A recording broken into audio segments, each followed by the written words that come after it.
사상 최악의 취업난 속에서도 취업을 위해 고군분투하는 취업준비생들을 허탈하게 만드는 것은 바로 채용비리입니다. 왜 금융권에서 유독 공정한 경쟁을 가로막는 채용비리가 판을 치는지, 그리고 검은 채용의 고리를 끊을 방법은 없는지 짚어보겠습니다. 자, 강 기자. 네. 앞서 금융감독원장을 낙마시킨 그 임원 추천제, 하나금융뿐만이 아니라 금융권의 관행이라고 했어요. 추천을 받으면 서류 전형을 면제시켜줬다는 건데 어떻게 이런 비상식적인 관행이 뿌리 내리게 됐을까요? 네, 앞서 금융권 채용비리 조사의 신호탄이 됐던 우리은행 채용비리를 두고 검찰은 은밀한 금수저 전형이라고 했는데요. 네. 유관기관 공직자나 큰손 거래처 그리고 내부 유력자 등의 자녀라는 이유로 점수 미달에도 합격을 시켜 현대판 음서제라는 비판이 일고 있습니다. 우리은행 VIP 리스트에는 영업점 등에서 추천받은 고객의 자녀 이름 옆에 현재 여신 규모와 앞으로 추진할 여신 규모가 나란히 적혀 있었습니다. 네. 임원 추천제라는 채용 관행이 은행의 영업과 수익 창출 도구로 활용됐다는 추론이 가능합니다. 그렇군요. 비단 하나금융뿐만 아니라 다른 은행에서들도 이런 관행을 앞세운 불공정한 채용 과정이 있었다면서요? 그렇습니다. 금감원 채용비리 조사 결과에 따르면 예. 광주은행의 경우 임직원의 자녀가 필기 시험을 치르게 되면은 15%의 가산점을 주는 내규를 운영을 했었습니다. 예. 또 하나은행은 이 전형 공고에도 없던 글로벌 우대 전형을 통해서 합격을 시킨 경우도 있었고요. 또 서울대, 연고대 등 특정 대학 출신을 뽑기 위해서 다른 대학 출신 지원자들 점수를 낮추는 경우도 있었습니다. 여기에 네. 대해서는 해당 그 대학에 영업점이 들어가 있기 때문에 가산점을 준 것이다. 또 네네. 이렇게 설명을 했고요. 또 지난달 초 불구속 기소된 이광구 전 우리은행장과 인사부서 간부도 2015년부터 3년 동안 이 청탁 명부를 통해서 공직자와 고액의 자산가의 자녀를 특혜 채용했었습니다. 자, 얘기를 들어보니까 금융권의 이런 불공정 채용비리 관행이 정말 뿌리 깊게 자리 잡고 있는데 앞서도 잠깐 언급했지만 유독 은행이나 금융공기업에서 이런 채용비리가 만연한 이유는 뭘까요? 먼저 임원이 시키면 따를 수밖에 없는 그러니까 내부 고발자가 나오기 힘든 수직적인 조직 문화와 분위기가 있겠고요. 네. 금융공기업의 경우 주인이 없고 은행은 이사회의 역할과 힘이 경영진의 입김을 견제할 만큼 강력하지 못한데요. 전문가들은 외압에 휘둘리기 쉬운 이런 구조를 채용비리가 줄을 잇는 원인으로 지적하고 있습니다. 정치권 또는 정부에서 은행의 임원이나 최고 경영자 인사에 관여를 하기 때문에 그런 쪽의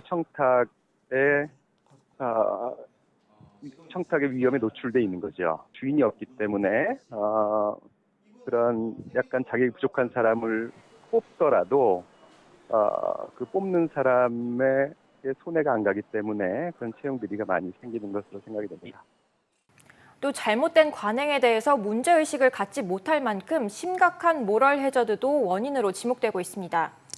그렇군요. 잘못된 관행이 잘못된 것인지조차 모른다고 한다는 점이 더 우려스럽네요.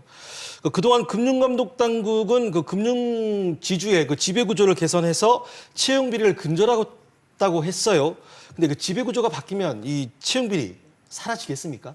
금융위원회가 지난 15일에 금융회사 지배구조 개선 방안을 발표했는데요. 네. 사회이사와 감사 후보를 추천하는 위원회에 CEO가 참여하지 못하게 하고 CEO를 선출할 때 투명성을 높이는 등의 내용이 담겼습니다. 네. 전반적으로는 현직 CEO의 영향력을 통제하겠다는 게 목적인데요. 사실 지배구조를 강화하는 것이 채용비리를 근절하는 데 직접적인 역할을 하지는 못합니다. 다만 이런 장치로 CEO를 비롯한 일부 유력 경영진에 쏠려 있는 힘을 분산해 권한을 남용하거나 업무 방해를 못하도록 하는 거죠. 네. 또 이렇게 투명한 지배구조 안에서 감시가 더 잘 작동된다는 점에서 지배구조를 강화하는 것이 채용비리의 싹을 자르는데 간접적인 영향을 미친다고 볼 수 있습니다. 네, 그렇군요. 그런데 최 전 원장의 낙마로 금융지주 지배구조 개선 작업이 차질을 빚을 것이다. 이런 우려도 나옵니다. 근데 사실 이 금융사 지배구조 개선을 추진하고 있는 금융위는 이번 일 때문에 좀 당혹스럽기는 합니다. 앞서 네. 강희지 기자가 설명드린 대로 금융위가 이제 셀프 연임을 방지하고자 금융지주사 회장의 권한을 줄이고 이사회 고유의 권한을 강화하는 내용의 금융사 지배구조 개선 방안을 마련했는데요. 네. 하지만 이번 사태를 두고 김정태 회장의 사면임을 두고 당국과 하나금융의 기싸움 그리고 진흙탕 싸움으로 번지고 있다라는 인식이 확산이 되면서 자칫 이번 지배구조 개선안에 색안경을 끼게 되고 그렇게 되면 또 동력을 잃어버릴 수 있기 때문에 관련해서 우려가 나오고 있습니다. 그렇군요.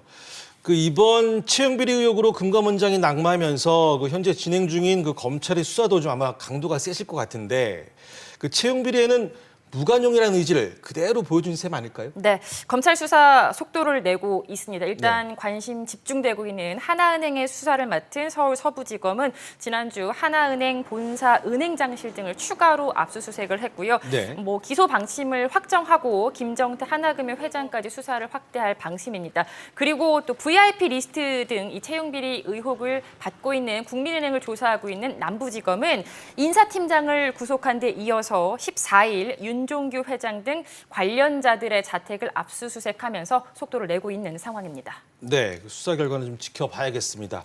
자, 마지막으로 최근 정부가 그 채용비리 근절을 위한 다양한 대책을 내놨어요. 실효성이 있겠습니까?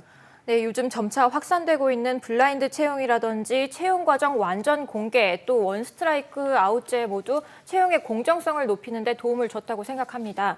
하지만 고구마 줄기처럼 터져나오는 채용비리 사례를 보다 보면 이런 제도가 100% 해결책이 되지는 못할 거라고 보고요. 네. 요즘 공기업 공채 지원자들이 본인의 점수를 공개해달라는 요청을 많이 하고 있는데 정부 대책만으로는 채용의 신뢰성과 실효성이 떨어진 것을 방증한다고도 볼 수 있습니다. 예. 실제 한국 남동발전 등 일부 공기업의 사례에서 실효성 있는 대책에 대한 힌트를 얻을 수 있는데요. 네. 공채가 끝나고 나서 응시자들에게 전형별 점수를 공개하고 선발 기준과 결과를 더 많이 알리는 겁니다. 네. 하지만 채용 비리를 없애기 위한 대책을 강구하고 또 제도를 촘촘히 만드는 노력은 계속되어야 할 것 같습니다.